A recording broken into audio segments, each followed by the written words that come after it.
O grave caso do marido da cantora gospel Heloísa Rosa virou notícia em todo o país nos últimos dias.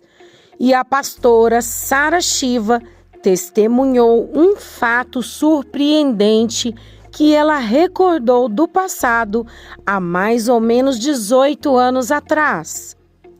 As acusações contra o produtor Marcus Grubert se tornaram públicas no ano passado, quando veio à tona denúncias contra ele que seguem em segredo de justiça nos Estados Unidos, onde o casal vive. O marido da cantora gospel Heloísa Rosa foi preso pelo estupro de uma criança nos Estados Unidos. A família da vítima denunciou o crime há um ano. O caso aconteceu em Orlando, na Flórida, onde o brasileiro Marcus Grubert morava com a esposa, a cantora Heloísa Rosa, uma referência da música gospel que faz sucesso internacional. Após mais de um ano de investigação, a polícia da Flórida prendeu Marcus, que foi recolhido ao sistema prisional do estado. A cantora gospel Daiane Damasceno comentou o caso e falou sobre uma nova vítima que, após 14 anos, resolveu trazer o seu caso à tona e denunciou Marcus Grubert. Lá em 2010 ele dopou a assessora da Heloísa Rosa, de 25 anos de idade, colocou lá uma substância na bebida dela, dopou e se aproveitou dela, até dilacerar. E você, que é aquele crente, ai, deixa disso, ai, isso aqui. Por favor, se permita ouvir pelo menos, tá? Porque tem gente que acha que isso aqui é fofoca. O caso é sério, não se trata só de pecado, é crime. E crime tem que ser levado para a justiça. Graças a Deus já está na justiça. E a justiça da América não é do Brasil não, viu? Graças a Deus. A justiça lá funciona. Que ele pegue prisão perpétua, que se tiver que se arrependa na cadeia. É o lugar dele. Me ofereceu de levar um vinho para eu experimentar onde eu estava. E eu recebi ele como eu receberia meu pai e minha mãe. Ele próprio serviu o vinho, ele não quis que eu colocasse. E eu não tomei nem um copo inteiro. Com meio copo que eu tomei, eu apaguei. E eu tive 3 despertares que eu lembro dele, né, consumindo o simulacro. E eu tinha uma viagem no dia seguinte com a Heloísa para ser cumprida, uma agenda. E eu fui com ela. Chegando lá nesse evento, o pastor me viu um pouco desnorteada, viu que eu não estava bem e me perguntou: Josi, aconteceu alguma coisa com você? E eu chorei muito e ele falou assim: o Marcos fez alguma coisa com você? Ele citou assim o nome dele. E quando fomos embora, né, desse evento que a gente estava, dentro do avião, ela pegou na minha mão, falou: Josi, eu tô com você. O Marcos vai ter que pagar pelo que ele fez. Quando eu vi o ocorrido, né, eu vi a reportagem sua na Globo, aí eu me senti encorajada a contar. Fugiu.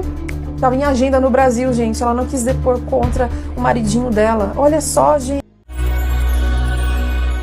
A pastora Sara Shiva gravou um vídeo em suas redes sociais contando um fato sobre a cantora gospel Heloísa Rosa, quando Sara morava em Belo Horizonte, Minas Gerais, uma passagem surpreendente que marcou a pastora Sara Shiva. Se você está gostando desse vídeo, deixe o seu like e a sua opinião logo abaixo aqui nos comentários. Inscreva-se no nosso canal e ative o sininho das notificações para continuar recebendo o nosso conteúdo. Tem uma coisa que tem me deixado muito triste, uma notícia muito horrível, e eu tenho evitado a todo custo falar desse assunto, mencionar. Muitas pessoas me pediram para falar.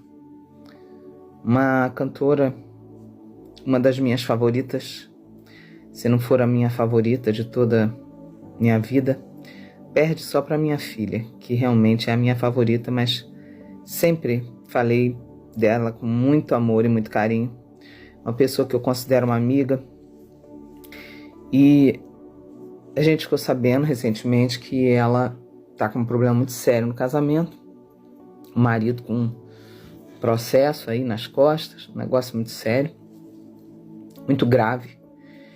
E a tristeza que me dá é porque eu já tinha esquecido do ocorrido há muitos anos atrás, quando a primeira vez que eu morando em Belo Horizonte, quando ela também morava em Belo Horizonte, eu recebi a visita dela no meu apartamento, morava lá na Rua Ubá, no bairro da Floresta, em BH, e um casal de conhecidos nossos, amigos do Gerson Freire, do Renato Freire, esse casal, que eu era da Joy Music, que era a gravadora do Gerson Freire naquela época, e esse casal levou ela lá na minha casa, sabendo que eu amava ela.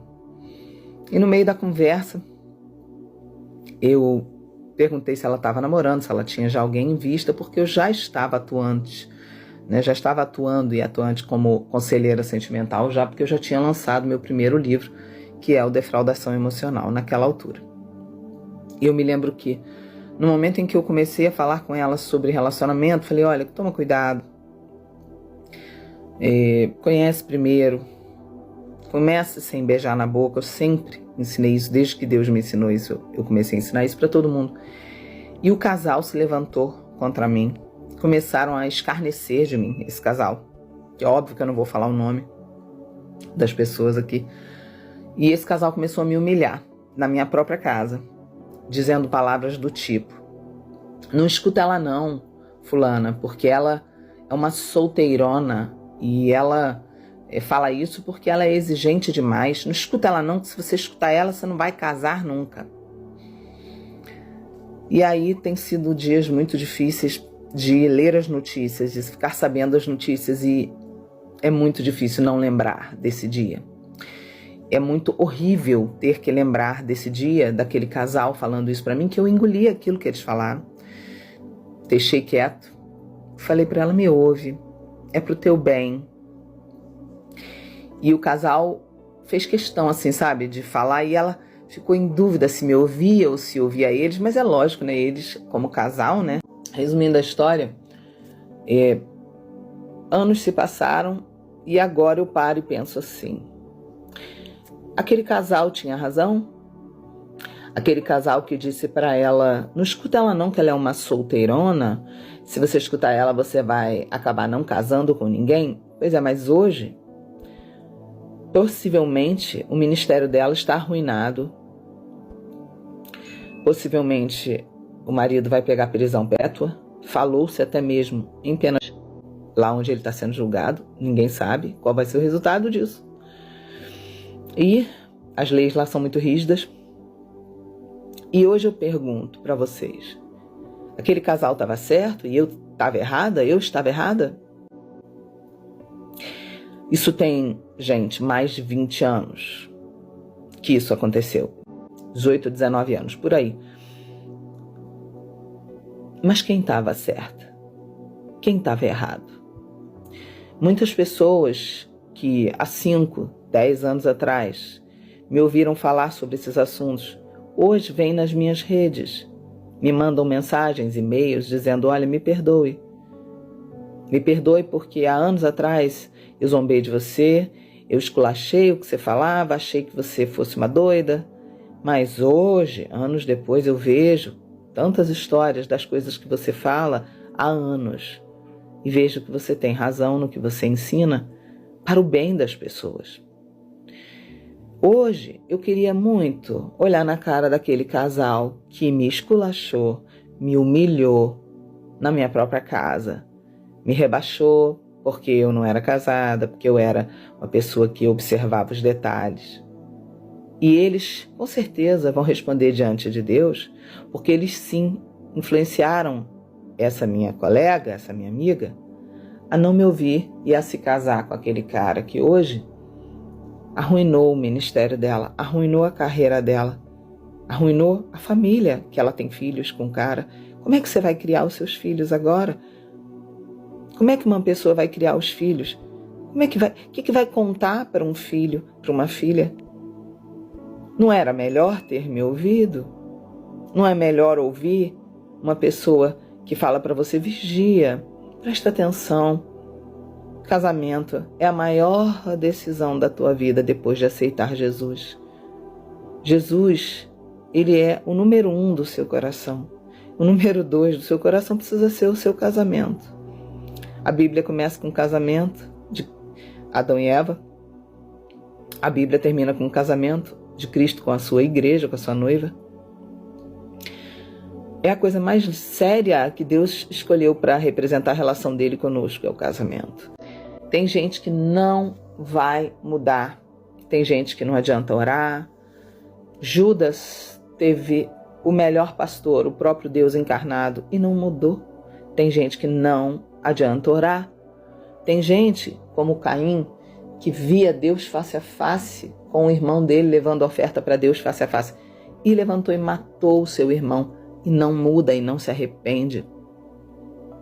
Escolhe ser inteligente, escolhe a inteligência emocional, escolhe ser alguém que não segue apenas o instinto do seu corpo, mas que usa a inteligência, sabedoria, o conhecimento para fazer a escolha mais importante da tua vida, depois de aceitar Jesus. Não temas, pois o Senhor é contigo. Obrigada por nos acompanhar. Compartilhe com seus amigos e até o próximo vídeo.